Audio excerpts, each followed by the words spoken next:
नमस्कार दोस्तों, स्वागत है आप सभी लोगों को मेरे YouTube चैनल। इसका नाम है धर्मेंद्र रावत और मैं हूं आपका दोस्त और होस्ट धर्मेंद्र। दोस्तों, आज हम बात करने वाले हैं ड्रीम 11 IPL में खेले गए मैच सनराइजर्स हैदराबाद और चेन्नई सुपर किंग्स के बारे में। मैच के कुछ अनछुए पल, मैच के कुछ खास पहलुओं पर मैं आपके साथ बातचीत करूँगा। उस सबसे पहले आप लोगों से एक खास अपील जो मैं हर रोज़ करता हूँ कि आप लोग मुझे अपना ढेर सारा प्यार दीजिए, और उसके लिए आप लोगों को कोई बड़ा काम नहीं करना है। सिर्फ मुझे आप लोगों को अपना प्यार देना है। आप लोग अपना आशीर्वाद मुझे बनाए रखें, और इसके लिए एक छोटा सा काम करना, बहुत छोटा सा काम दोस्तों। आप लोग मेरे चैनल को सब्सक्राइब कीजिए, वीडियो को लाइक और शेयर कीजिए, बेल आइकॉन को दबाइए जिससे मेरी कोई वीडियो सबसे पहले आप लोगों तक पहुँचे। मुझे कमेंट कर सकते हैं, मेरे सोशल नेटवर्किंग साइट्स पे भी मुझे फॉलो कर सकते हैं। कोई सवाल पूछना हो, कोई भी जानकारी लेनी हो, वहाँ आप जाकर मेरे से ले सकते हैं। सोशल नेटवर्किंग साइट्स के लिंक वीडियो पे आपको चलते हुए दिखाई देंगे दोस्तों। तो ये सब छोटे मोटे काम आप लोगों को करने हैं, जिससे कि आपका और मेरा रिश्ता बहुत मजबूती से बना रहेगा। और ये रिश्ता जितना मजबूत होगा, हमारा प्यार उतना ही बढ़ेगा और हमारा चैनल उतना ही ग्रो करेगा दोस्तों। तो ये सब बातें आप लोगों पर निर्भर करती हैं कि आप लोग मुझे अपना कितना प्यार देते हैं। बहुत उम्मीद है आप लोगों से दोस्तों। तो आइए शुरू करते हैं वीडियो। दोस्तों, आज चेन्नई सुपर किंग्स और हैदराबाद के मैच हुआ। हैदराबाद ने टॉस जीता, पहले बल्लेबाजी करने का फ़ैसला लिया। अच्छा फ़ैसला था। दुबई में जो ये मैच हो रहा था, वहाँ ह्यूमिडिटी ज़्यादा होती है, तो बैटिंग पहले करना सनराइजर्स हैदराबाद ने बेहतर समझा। वार्नर और ब्रैडशॉ ओपनिंग पे आए, और चहर जिन्होंने बॉलिंग की शुरुआत की, आज चहर ने ब्रैडशॉ को कुछ एक ख़ास अंदाज में फंसाया। कुछ गेंदों को उन्होंने आउटसाइड भी मूव कराया, और एक लाइन बनाई ब्रैडशॉ के लिए कि वो बार बार गेंद को ऑफ स्टंप के बाहर या लीव करने की कोशिश की। और एक जो उन्होंने सेटअप बिठा लिया था, एक गेंद जो सडनली अंदर आई और उन्हें बोल्ड कर गई। मैं आप लोगों को एक चीज़ बताना चाहूँगा दोस्तों, ब्रैडशॉ जब बैटिंग कर रहे थे इज़ लाइक दैट, उन्होंने बहुत सी गेंदें ऑफ स्टंप पे लीव करने की कोशिश की, लेकिन सडनली जो गेंद अंदर आई वो गच्चा खा गया, क्योंकि सेम लाइन और लेंथ की गेंद थी। स्विंग अलग थी, स्विंग इन स्विंग हो गई थी, और जो फ्रंट फुट पे गए गेंद को ड्राइव खेलने के लिए, इतने में गेंद अंदर आ गई, उनका स्टंप ले उड़ी दोस्तों। यही सेकंड बार ब्रैडशॉ के साथ हुआ है। अगर आप मैच को इससे पहले भी एक मैच में वो अंदर आते हुए गेंद पे बोल्ड हो गए थे, और ट्रेंट बोल्ट की शायद वो गेंद थी। तो ये कुछ चीज़ें ब्रैडशॉ की एक कमी जो बॉलर आजकल पकड़ रहे हैं, कि अंदर आती हुई गेंदों पे उन्हें दिक्कत हो रही है, लेकिन वो अंदर आती गेंद सडनली आनी चाहिए। यानी आपको एक सेटअप बिठाना पड़ेगा ब्रैडशॉ के लिए। आप 2 4 6 गेंदें या एक ओवर उनको बाहर की तरफ निकलती हुई गेंदों पे गेंदबाजी कराई। उन्हें बिल्कुल सेटअप रखिए आउटसाइड द ऑफ स्टंप और आउट स्विंग गेंदों पे, और ठीक लाइन और लेंथ वो होनी चाहिए कि जिस और लाइन लेंथ से आप आउट स्विंग करा रहे हैं, उसी लाइन लेंथ से गेंद इन स्विंग होनी चाहिए। क्योंकि जब बैट्समैन सेम लाइन लेंथ की गेंदबाजी को पे वो ऑफ स्टंप के लिए बाहर आउट स्विंग खेलने जाएगा, और गेंद जब वहाँ से इन स्विंग हो जाएगी तो उसे बचने का कोई चांस नहीं होता। जो ब्रैडशॉ के साथ 2 मैचों में मैंने ऑब्ज़र्व किया है कि, और ये बॉलर विपक्षी टीम ऑब्ज़र्व कर रही है कि ब्रैडशॉ को अंदर आती हुई गेंदों पर एक सेटअप बिठा के अंदर आती हुई गेंदों पर उन्हें खासी दिक्कत का सामना करना पड़ रहा। बात करते हैं हम डेविड वार्नर की दोस्तों। डेविड वार्नर पर मुझे लगता है कुछ खासी परेशानी या दिक्कत है। वो अपने आप को एक शैल में ढाल लेते हैं, जिस डेविड वार्नर को हम जानते हुए कि एक एग्रेसिव, एक मैच्योर, और वो देख भाग कर आक्रामकता के साथ खेलने वाले बल्लेबाज है। ये सब हम लोग डेविड वार्नर के बारे में जानते हैं। लेकिन मैं इस IPL के 3 या 4 मैचेस में मैं ये देख रहा हूँ कि डेविड वार्नर अपने आप को एक शैल में ले जा रहे हैं, जहाँ वो बहुत हद तक अपने आप को, जैसे कि आप एक हाथी को छोटे से पिंजरे में कैद कर ले, कोई इस तरीके को अपने आप को अपने चारों तरफ एटमॉस्फेयर को बना लेते हैं, जहाँ से उन्हें निकलना बड़ा मुश्किल हो जाता है। और जब वो निकलने की कोशिश करते तो उन्हें उसका खामियाजा अपने विकेट देना पड़ता है। तो ये कुछ चीज़ें जो डेविड वार्नर इस क्लास के बल्लेबाज नहीं, वो खुल के खेलने वाले बल्लेबाज हैं। ऑस्ट्रेलिया के अधिकतर बल्लेबाज खुल के खेलने में विश्वास रखते।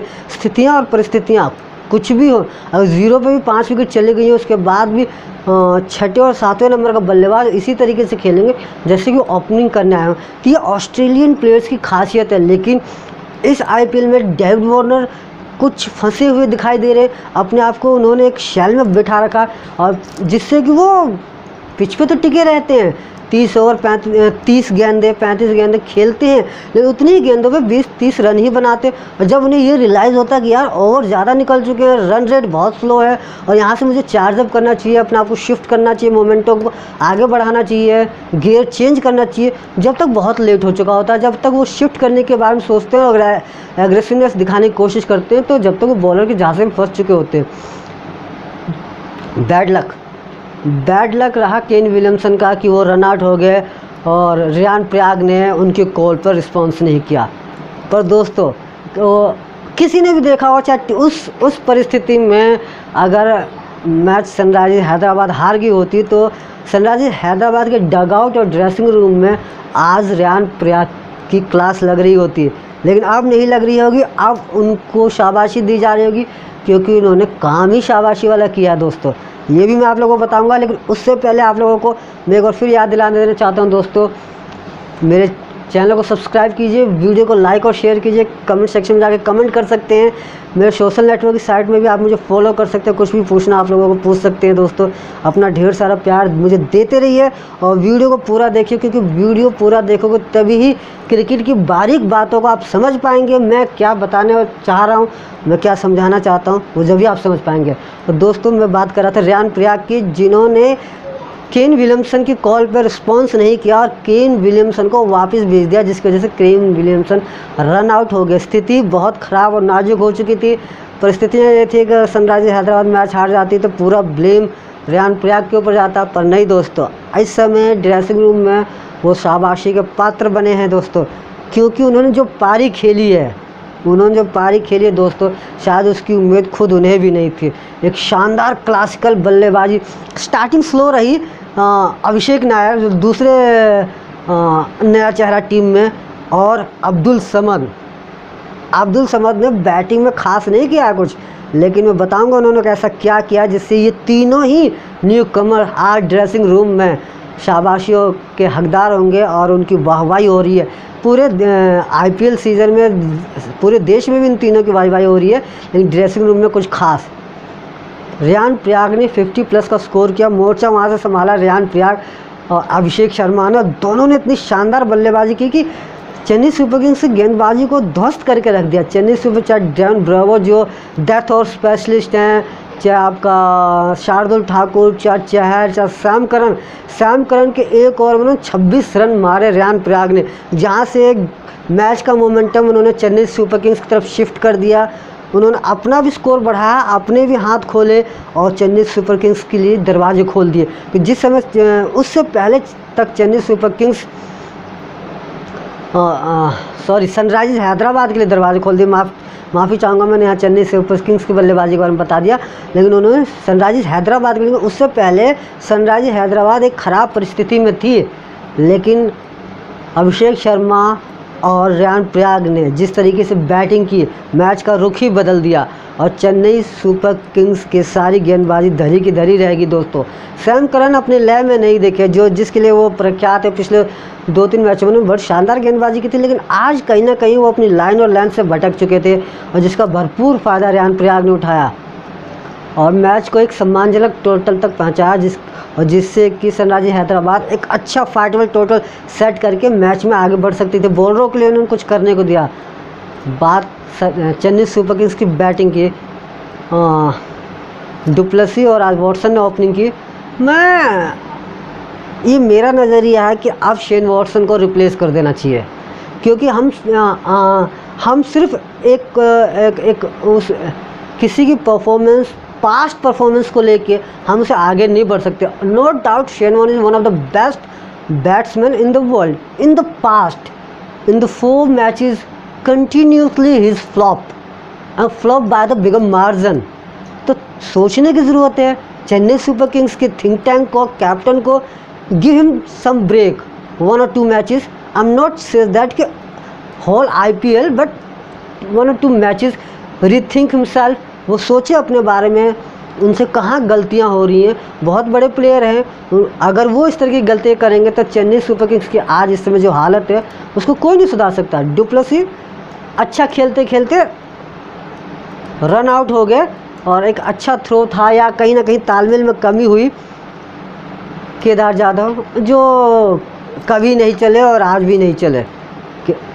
अंबाती रायडू कमबैक कर रहे थे, थोड़ा टफ था, लेकिन चेन्नई सुपर किंग्स की बल्लेबाजी ध्वस्त हो रही थी। और मुझे इस समय इस आईपीएल में कहते हुए बड़ी हैरानी हो रही है कि चेन्नई सुपर किंग्स इस समय अपने आईपीएल के सभी दौरों से अगर उनकी तुलना की जाए तो सबसे ख़राब अवस्था में है। इतनी बुरी अवस्था में चेन्नई सुपर किंग्स कभी नहीं थी जिस अवस्था में वो आज है। और इसकी जिम्मेदारी किसी को तो उठानी पड़ेगी, चाहे वो महेंद्र सिंह धोनी हो, चाहे जडेजा हो, कोई ऐसा बल्लेबाज, डुप्लेसी हो, शेन वॉटसन हो, किसी को अब उसकी जिम्मेदारी उठानी पड़ेगी। टीम को आगे लेके चलना पड़ेगा, एक रोल मॉडल बनना पड़ेगा। बहुत हद तक इस समय चेन्नई का मोराल डाउन है, बल्लेबाजी से लेकर गेंदबाजी तक, इवन फील्डिंग में भी मोराल डाउन है। आपने अगर मैच में गौर किया हो तो आज ड्वेन ब्रेवो और शार्दुल ठाकुर के बीच फील्डिंग में कुछ मिसअंडरस्टैंडिंग हुई उनकी गेंद पे उन्होंने जिससे दोनों में इशारों में तू में हुआ। आप अगर देखेंगे तो इशारों में तू में हुआ। शार्दुल ठाकुर ने उन्हें बाय द हैंड हाथ से उन्हें ऐसे जाने के लिए कह दिया था, लेकिन बाद में शार्दुल की गेंद पर जब ड्वेन ब्रेवो ने कैच पकड़ा तो उसके बाद दोनों थोड़ा ठीक हुए क्योंकि विकेट आई। तो इसका मतलब ये दर्शाता है कि टीम थिंक टैंक और टीम में कुछ ठीक नहीं चल रहा, कुछ कहीं ना कहीं कमी है। क्योंकि चेन्नई सुपर किंग्स बहुत शानदार टीम है, हमने उस तरीके से इसे बिखरते हुए पहले कभी नहीं देखा जिस तरीके से इस बार चेन्नई सुपर किंग्स बिखर गई है।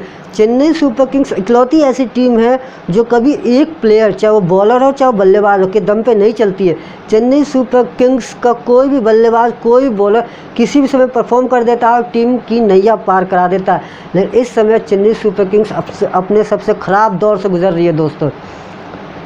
बात जडेजा और MS धोनी, कहते हैं ना दोस्तों, शेर कितना भी बूढ़ा हो जाए लेकिन शिकार करना नहीं छोड़ता। आज वही काम धोनी ने किया। धोनी कितने भी उम्र दराज हो जाए लेकिन उनकी बल्लेबाजी जब वो क्रीज पे आते हैं तो लोगों को लगता है कि अब मैच की फिनिशिंग लाइन धोनी और चेन्नई सुपर किंग्स की तरफ जाएगी। धोनी और जडेजा ने बहुत शानदार पार्टनरशिप की। जडेजा ने अपना हाथ खोलने चालू किए और मैच को बिल्कुल एक समय तक ऐसा लग रहा था अगर ये दोनों टिके रहे हैं तो मैच चेन्नई सुपर किंग्स जीत सकती है। जैसा कि हम सब जानते हैं दुबई में गर्मी कुछ ज़्यादा पड़ती है, ह्यूमिडिटी ज़्यादा रहती है, प्लेयर्स जल्दी थक जाते हैं और ये हाल धोनी के साथ हुआ। सिंगल डबल्स में वो कुछ थक गए, तबीयत भी उनकी थोड़ी सी बिगड़ती हुई नज़र आई जिसके लिए उन्होंने ब्रेक लिया और ब्रेक के बाद जब दोबारा बैटिंग की उन्होंने पहली गेंद पर से, शायद ये कि उनकी रणनीति भी हो सकती है कि जो थकने की वजह से जो थकावट हो रही थी उसके लिए उन्होंने 2 मिनट का फिजियो बुलाया, डॉक्टर से आया, वो आराम लिया, अपनी ब्रेथ को वापस लिया, उसके बाद से दोबारा रीलोड हुए और फायर किया उन्होंने। अच्छा, लेकिन जब तक देर बहुत हो चुकी थी। और एक अच्छा डिसीजन अच्छे कप्तान के बारे में बताऊं जो डेविड वार्नर ने किया। भुवनेश्वर कुमार पहली गेंद पर छक्का खाने के बाद थोड़े सा अप्स एंड डाउन्स हो गए थे, उनके नी में कोई प्रॉब्लम हो गई थी, फिजियो आया, ट्रीटमेंट दिया, ठीक हुए। लेकिन जब दोबारा वो अपनी बॉलिंग मार्ग पर चले तो वहाँ फिर वो लड़खड़ाने लगे और उन्होंने बहुत अच्छा फैसला लिया कि बनिस्बत इसके कि बॉलिंग करूँ, मैं इस समय मैदान से बाहर चला जाता हूँ कि मैं 5 बॉलर फेंक तो लूँगा लेकिन मुझसे बेहतर तरीके से कोई दूसरा फेंक सकता है। इस निर्णय की तारीफ़ करनी चाहिए। और उससे बड़ी तारीफ़ डेविड वार्नर की जिन्होंने 5 गेंदों के लिए अपने मेन बॉलर खलील को लगाया, उन्होंने मेन बॉलर लगाया कि बेशक इसका लास्ट ओवर है, 1 बॉल कम डालेगा लेकिन 5 गेंदें बेहतरीन तरीके से डालेंगे जिससे कि आगे लास्ट ओवर मैं किसी और को भी देता हूँ तो इतने स्कोर, इतना रन उसके लिए बचेगा या खलील 1-2 विकेटें निकाल लेंगे जिससे कि लास्ट ओवर करने के लिए मैं और मजबूती से किसी को भी दे सकता हूँ। मेरे पास इतना समय, इतने रन बचे होंगे कि मैं आगे से लीड कर सकता हूँ। इसलिए उन्होंने खलील को लगाया। खलील ने निराश भी नहीं किया, अच्छी गेंदबाजी की खलील ने। और उसके बाद आखिरी ओवर फिर अब्दुल समद ने किया। और दोस्तों मैं अब्दुल समद के बारे में बताना आप लोगों को भूल गया।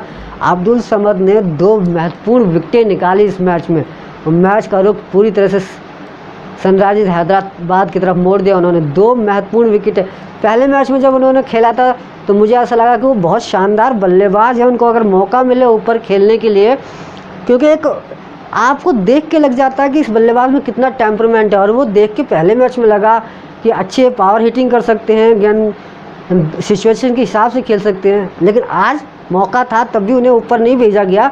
आज बॉलिंग उन्होंने हाथ आजमाया और 4 ओवर में 2 महत्वपूर्ण विकेटें निकाली, जो सनराइजर्स हैदराबाद की जीत में काफ़ी मददगार हुआ। दोस्तों, कुल बात मैं ये कहना चाहूँगा कि धोनी एंड कंपनी अपने सबसे ख़राब दौर से गुजर रही है। उन्हें सोचने की ज़रूरत है। डेविड वार्नर की कमी जो मैंने आपको बताई, विपक्षी टीम गौर कर रही है कि वो अंदर आज सेटअप बना के अगर एक गेंद सडनली अंदर आती है तो वहाँ डेविड वार्नर असहज महसूस करते हैं, अधिकतर विकेट दे जाते हैं। डेविड वार्नर अपने आप को शेल में डाल रहे हैं, बहुत हद तक अपने आप को अब एक जाल से फंसा लेते हैं, और जब उस जाल से निकलने की कोशिश करते हैं तब तक बहुत देर हो चुकी होती है। धोनी एंड टीम में कुछ मतभेद साफ दिखाई दे रहे हैं, जैसा कि आज शार्दुल ठाकुर और ड्वेन ब्रेवो के बीच देखने को मिला।